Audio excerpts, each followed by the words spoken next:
These are the last days. This is it. We've come to the finish line. The rapture of the church can be any minute. Jesus said, before he returns, these signs will be like the labor pains that a woman experiences before birth. It means that it won't be long for the Lord to come. Whatever's going to happen is going to happen quick. All that the prophets and all that the disciples wish they had seen, we see every day.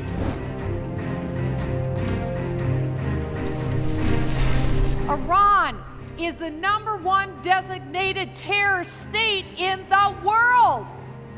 Why in the world, in any universe, would the United States of America reach out to the world's greatest killer?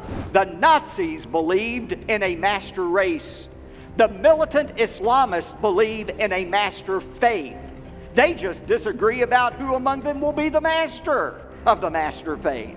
We better be careful that we're not led astray by the savvy, smooth talk of those who the Bible speaks about in the last days will come deceiving, offering up doctrines of demons. These people are more serious than anything you can imagine. They are on the march.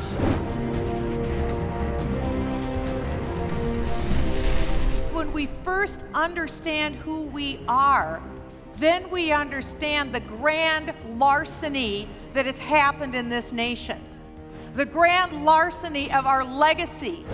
But over the last 60 years, there have been 3 explosive decisions by our United States Supreme Court that have so weakened the moral and spiritual infrastructure of our nation that our collapse is inevitable.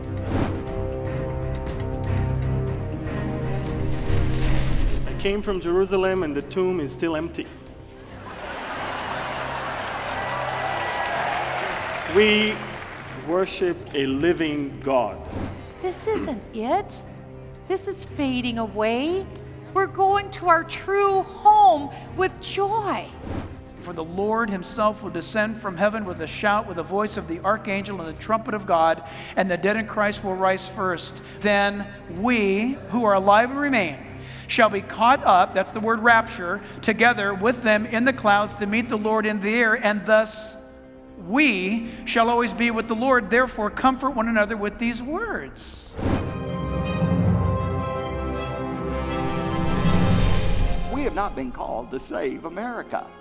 We have been called to save Americans from the coming judgment of God. To whom much is given, much is required from. And I believe there's a heavier responsibility on the shoulders of the believers today than ever before. If your life goal is to share Jesus Christ with as many people as possible, there's never been a better time to be alive and to be a Christian than right now. We're in the very end of the end times, and so we need to be expecting these kinds of things. And here's, I think, my point, is we must not look around unless we first look up. If we can look up, we can tolerate this looking around